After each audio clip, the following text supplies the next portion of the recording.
एक दिन के लिए आराम से बैठो और सुनते रहो और सुनने के लिए अपनी कैपेसिटी बढ़ाओ, क्योंकि ये जो युद्ध है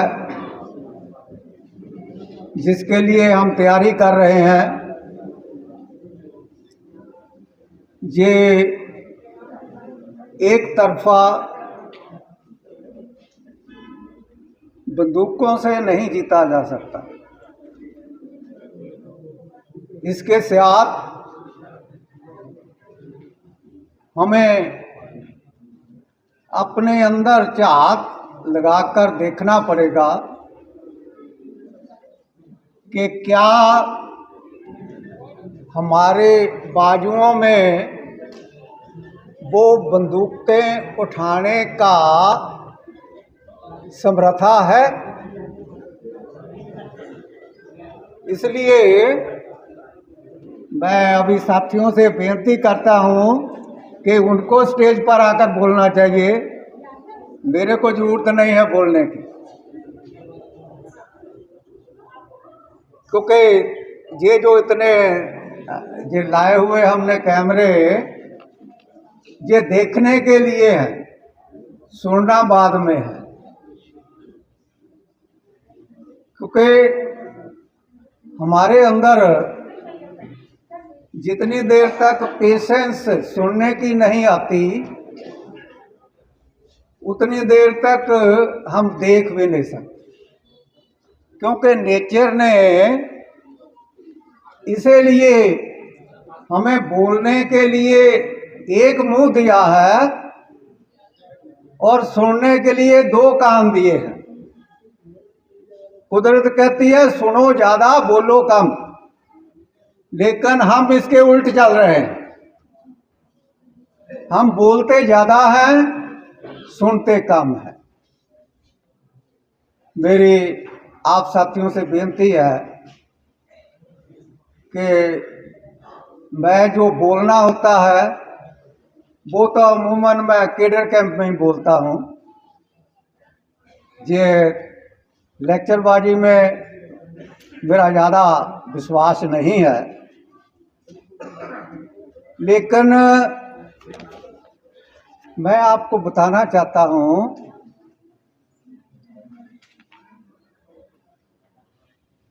कि हम नदियाँ देखते हैं, नाले देखते हैं,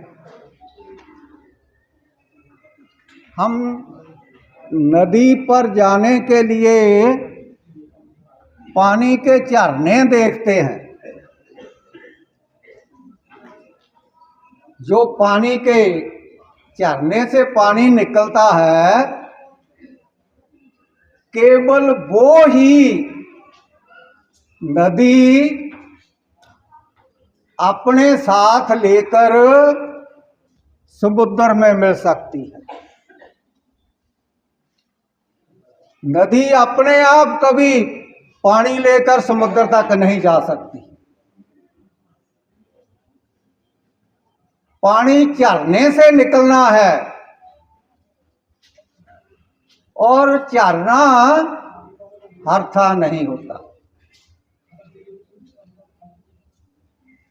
हमें जितनी देर तक बेसिक चीज को नहीं समझते, उतनी देर तक ये जो सोशल चेंज की मुहिम है, इसको हम मंजिले मकसूद तक नहीं ले जा सकते। क्योंकि हम नदी बनकर समुद्र तक जाना चाहते हैं। वो भले लोगों बेशक सारे नदियां आ जाए, नदी में पानी कहां से आना है? पानी तो झरने से निकलना है। झरना अपने आप समुद्र तक नहीं जाता, अपने आप झरने मिलकर अपना पानी नदी को देते हैं और नदी फिर वो पानी अपने साथ लेकर समुद्र के साथ जाकर मिलती है।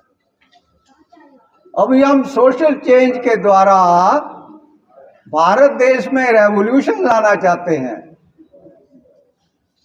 रेवोल्यूशन लाने के लिए पहले जो होमवर्क करना है उसकी तो हमें जानकारी होनी चाहिए, क्योंकि मैं इस करके ही 5-7-10 मिनट में अपनी बात हमेशा ख़त्म करता हूँ, क्योंकि जो हमारे जोशीले भाषण वाले लोग हैं उनका हम भाषण बहुत प्रेम से सुनते हैं। देखो ना, अभी हमारे साथ 2 वक्ता बोल कर गए। एक वक्ता 35 मिनट बोला, दूसरा वक्ता 40 मिनट बोला, और हम बहुत इतिहास से उनको सुनते रहे। जो उन्होंने कहा है वो बात हमने फील्ड तक ले जानी है, इसके लिए क्या हम तैयार हुए?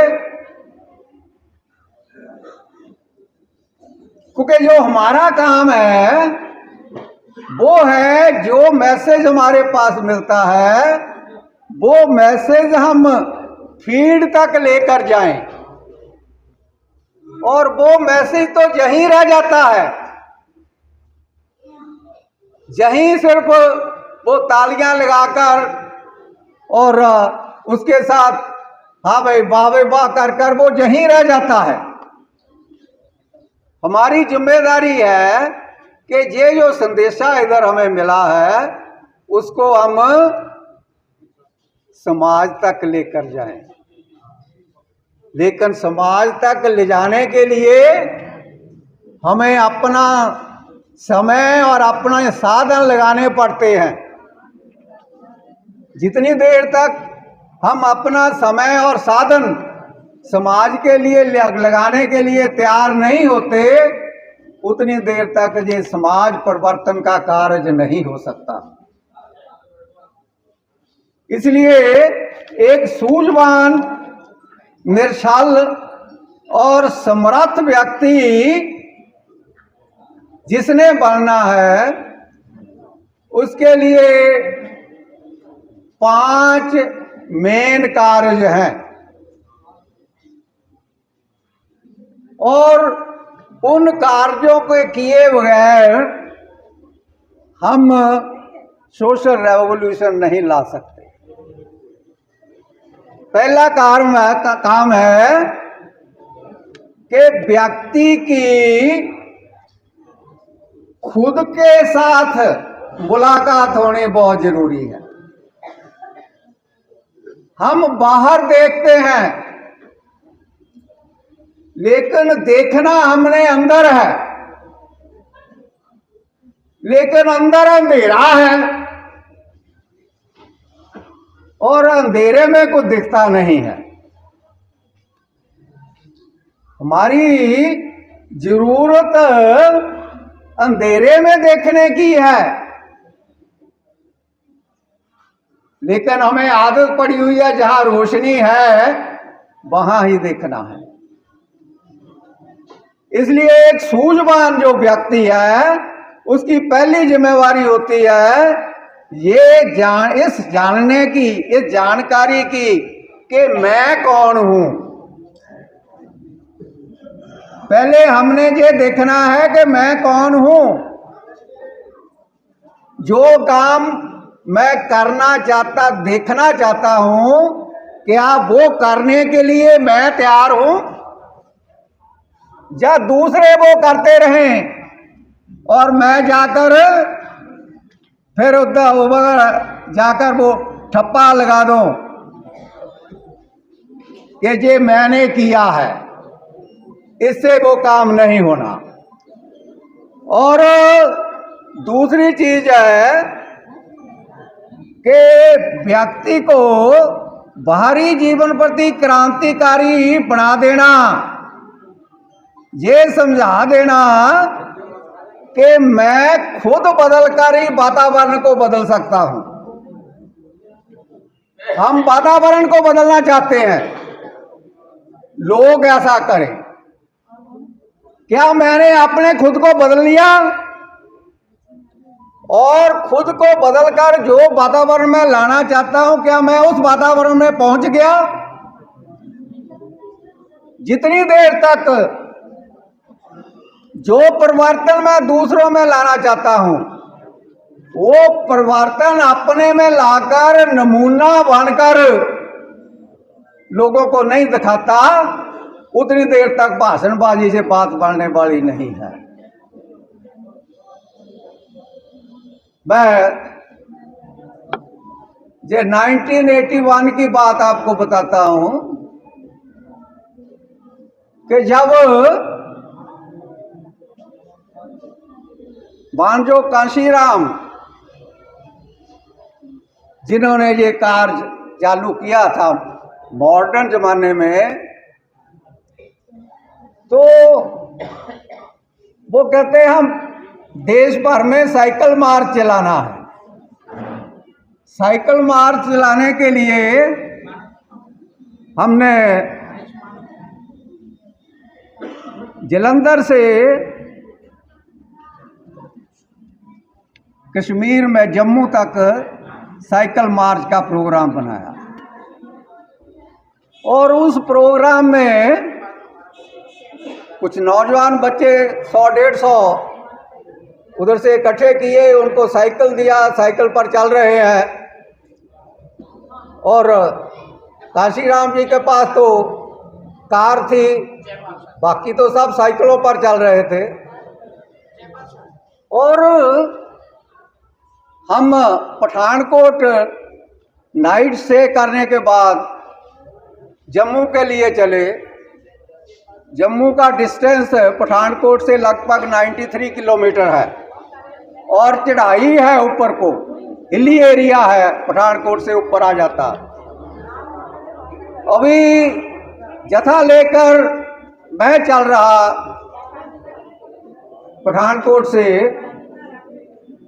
तो एवरेज जो साइकिल की स्पीड होती है वो 12-13 किलोमीटर चलती है 1 घंटे की। अभी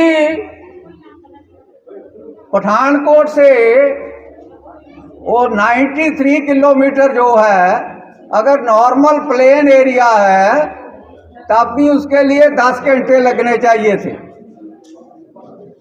अभी उधर से लेकर साइकिल मार्च वाले आए नहीं, हम चल रहे हैं, चलते जा रहे हैं और सिर्फ एक दफा खाना खाकर रास्ते में हम वहां आगे बढ़े। तो उधर से कांशीराम जी देखने आ गए कि आए क्यों नहीं अभी तक। जम्मू से वो आ रहे हैं और मेरे को जब वो मिला, जब जरा जो हमारा साइकिल का बैत और साइकिल उनके जथे के साथ ही थे, साथ ही था, साइकिल के साथ ही मैं भी जा रहा था, तो उनको लाइन अप कर रहा था मैं। इतनी देर तक कांशीराम जी आ गए आगे से। वो कुछ लड़के थोड़े शरारती भी होते हैं, वो एक दूसरे के साथ थोड़ा शरारत कर रहे थे। तो कांशीराम जी ने उनको डांटा, ये क्या कर रहे हैं? तो वो लड़के जो थे, बच्चे जो 15-16 साल के बच्चे, 17-18 साल के बच्चे थे, वो कहते कांशीराम को, कहते आप तो ऐसे डांट रहा जैसे कांशीराम होता है। और वो बच्चे कांशीराम जिंदाबाद, कांशीराम जिंदाबाद ला के नारे लगा रहे हैं। और जब कांशीराम उनको कह रहा है कि आप ये शरारत क्यों करते हैं, वो उसको कहते हैं आप तो ऐसे डांटता जैसे कांशीराम होता है। उन्होंने तो कांशीराम को देखा नहीं था। तो कांशीराम मेरे को कह रहा, तेजिंदर सिंह इनको बताओ मैं कौन हूं। क्योंकि जब फील्ड में चलना होता है तो हालात कुछ और होते हैं, जब स्टेज पर भाषण देना होता है उस समय हालात कुछ और होते हैं। क्योंकि जब हम फील्ड में जाकर काम करते हैं तब पता लगता है कि कैसे सोशल रेवोल्यूशन आता है। और जिन लोगों ने वो काम किया है वो लोग ही राइट ढंग से आपको बता सकते हैं कि ये जो कारवां है ये कहाँ से चला था और आज कहाँ पहुंचा हुआ है। क्योंकि आज हमें भी लोग ऐसा सोचते हैं, बहुत लोग बताते हैं, कहते हैं कि इतनी देर हो गई। ये पैगाम नाम की संस्था जो है ये 2008 में बनाई थी। 2008 में पैगाम बनाकर ये आज 24 हो गया। इसका मतलब 16 साल हो गए। पैगाम के माध्यम से हम देश भर में लगे हुए हैं लोगों को जगाने के लिए। कहाँ पहुंचा पैगाम का सिस्टम? पैगाम के माध्यम से हम कहाँ गए, कहाँ तक पहुंच चुके हैं, ये जो तेजेंद्र सिंह के साथ लोग लगे हुए हैं केवल वो ही जान सकते हैं। क्योंकि किन किन मुश्किलों के साथ उनको फील्ड में जाकर काम करना पड़ा और आज भी लगे हुए हैं। और आज वो देख रहे हैं कि जो बात बताई थी, जो जिस ढंग से आगे बढ़ना था उस ढंग से बढ़ने से हमने क्या क्या गलतियां करी, वो गलतियां अब आगे ना हो उसके लिए हम बहुत संभल कर काम कर रहे हैं। इसलिए हमने ये देखना है कि झरने के माध्यम से पानी जो है वो कुछ के लोगों को लाभ पहुंचा सकता है। और जब अनेका छोटे छोटे झरने मिलकर एक नदी बन जाती है और वो नदी हजारों मीलों तक गांवों को, शहरों को, कस्बों को और लाभ पहुंचाती हुई अपनी मंजिल तक पहुंच जाती है।